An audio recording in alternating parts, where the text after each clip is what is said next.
Bismillahirrahmanirrahim. Assalamualaikum warahmatullahi wabarakatuh. Alhamdulillahirrabbilalamin. Allahumma sholli ala sayyidina Muhammad wa ala alihi wa ashabihi ajmain. Perkenalkan, saya Marwah, NIM 2220203886108023, mahasiswa pasca sarjana IAIN Parepare, Prodi Pendidikan Agama Islam. Nah, pada kesempatan kali ini saya akan mempresentasikan model desain media, khususnya model EDI, yang mana untuk memenuhi salah satu tugas pada mata kuliah Desain dan Produksi Media Pembelajaran PAI dengan dosen pengampuh Bapak Dr. Usman Nur MAG. Desain pembelajaran adalah praktik penyusunan media teknologi komunikasi dan isi untuk membantu agar dapat terjadi transfer pengetahuan secara efektif dan efisien antara guru dan peserta didik. Sehingga guru sekolah dasar, sekolah menengah, dosen perguruan tinggi, pelatih di bidang industri, serta ahli media yang akan bekerja sebagai perancang pembelajaran. Desain pembelajaran dikenal beberapa model yang dikemukakan oleh para ahli. Secara umum, model desain pembelajaran dapat diklasifikasikan ke dalam model berorientasi kelas, model berorientasi sistem, model berorientasi produk, model prosedural, dan model melingkar.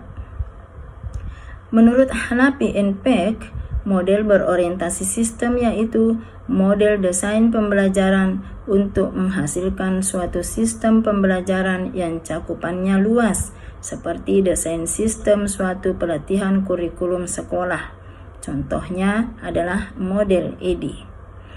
Adanya variasi model yang ada ini sebenarnya dapat menguntungkan kita.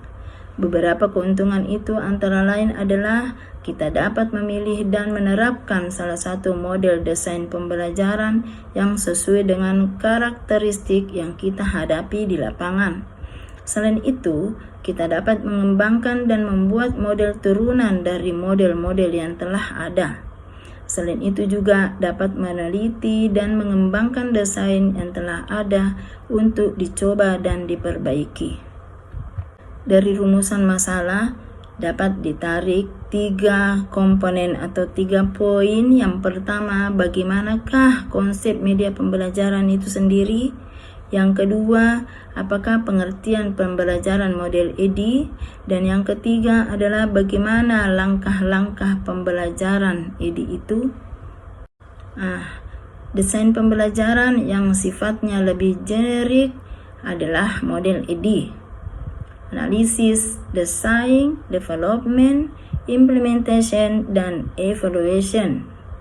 EDI muncul pada tahun 1990-an, yang mana dikembangkan oleh Reiser dan Molenda. Salah satu fungsinya EDI yaitu menjadi pedoman dalam membangun perangkat dan instruktur program pelatihan yang efektif, dinamis, dan mendukung kinerja pelatihan itu sendiri.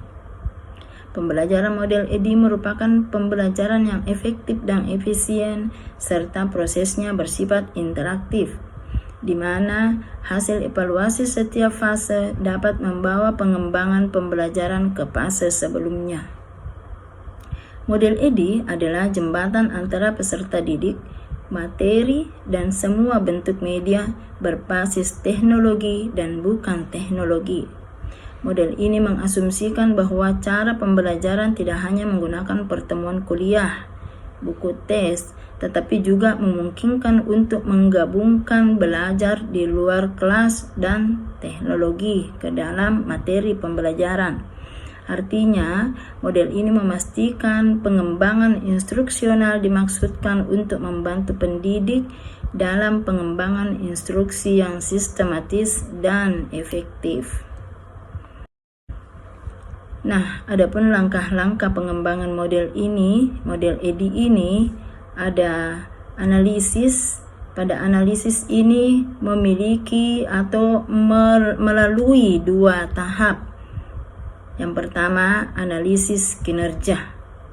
Analisis kinerja dilakukan untuk mengetahui dan mengklarifikasi apakah masalah kinerja yang dihadapi memerlukan solusi berupa penyelenggaraan program pembelajaran atau perbaikan manajemen.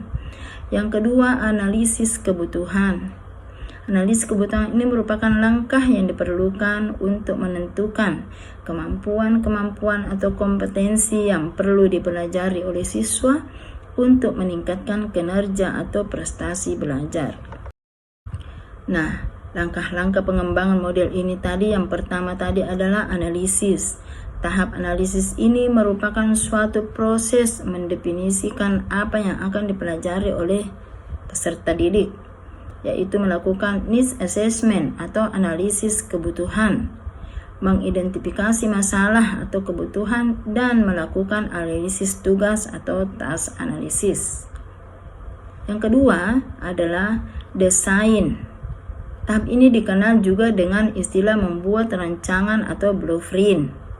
Ibarat bangunan, maka sebelum dibangun gambar rancang bangun atau blueprint di atas kertas harus ada terlebih dahulu. Kemudian langkah pengembangan yang ketiga adalah pengembangan development. Pengembangan adalah proses mewujudkan blueprint alias desain tadi menjadi kenyataan. Artinya, jika dalam desain diperlukan suatu software berupa multimedia pembelajaran, maka multimedia tersebut harus dikembangkan. Kemudian yang keempat ada implementation. Implementasi adalah langkah nyata untuk menerapkan sistem pembelajaran yang sedang kita buat. Artinya, pada tahap ini semua yang akan dikembangkan atau yang telah dikembangkan diinstal atau diriset sedemikian rupa sesuai dengan peran dan fungsinya agar bisa diimplementasikan. Kemudian yang kelima ada evaluation atau evaluasi. Evaluasi ini adalah proses untuk melihat apakah sistem pembelajaran yang sedang dibangun berhasil sesuai dengan harapan awal atau tidak. Kemudian di model EDI ini terdapat kelebihan dan kekurangan. Nah, sekarang kita lihat apa kelebihan yang ada pada model EDI ini. Kelebihan pada model EDI ini adalah model ini sangat sederhana dan mudah dipelajari, serta strukturnya yang sistematis. Model ini terdiri dari 5 komponen yang sangat berkaitan dan terstruktur sistematis dan tidak bisa diacak. Kemudian kita melihat kekurangan model desain pada EDI. Kekurangan model desain ini adalah suatu tahap analisis memerlukan waktu yang lama.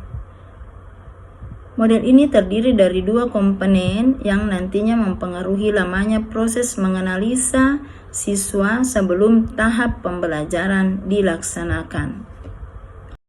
Sekarang, pada metode EDI ini juga mempunyai sifat pendekatan teknologi pendidikan. Ada 4 poin di sini. Yang pertama adalah pendekatan isomorfi atau pendekatan isomorfi. Maksudnya pendekatan isomorfi, yaitu menggunakan berbagai kajian atau bidang keilmuan ke dalam suatu kebulatan tersendiri. Yang kedua, pendekatan sistematik. Maksudnya adalah cara yang berurutan dan terarah dalam usaha memecahkan persoalan, yakni berawal dari analisis dan diakhiri dengan evaluasi. Jadi begitu seterusnya. Kemudian yang ketiga, pendekatan teknologi pendidikan ini yaitu pendekatan sinergistik, yaitu yang menjamin adanya nilai tambah dari keseluruhan kegiatan dibanding dengan bila kegiatan itu dijalankan sendiri-sendiri. Kemudian yang keempat ada sistemik, maksudnya pengkajian secara menyeluruh atau satu kesatuan. Nah, itulah metode EDI ini mempunyai sifat pendekatan teknologi pendidikan. Dari keseluruhan penjelasan tadi, maka kita bisa menarik kesimpulan, yakni model pembelajaran EDI sangat membantu dalam merancang program belajar mengajar dengan menggunakan berbagai jenis media. Model ini menggunakan beberapa langkah, yaitu analisis atau analisa, desain atau perancangan, development atau pengembangan, implementation atau implementasi atau eksekusi, dan yang terakhir adalah evaluasi atau umpan balik. Kemudian peserta didik juga tidak hanya terfokus dengan apa-apa saja yang telah diberikan oleh guru. Peserta didik bisa mencari informasi dari berbagai hal seperti televisi, koran, majalah, dan lain-lainnya. Yang penting dapat mendukung belajar atau tugas siswa bisa terselesaikan.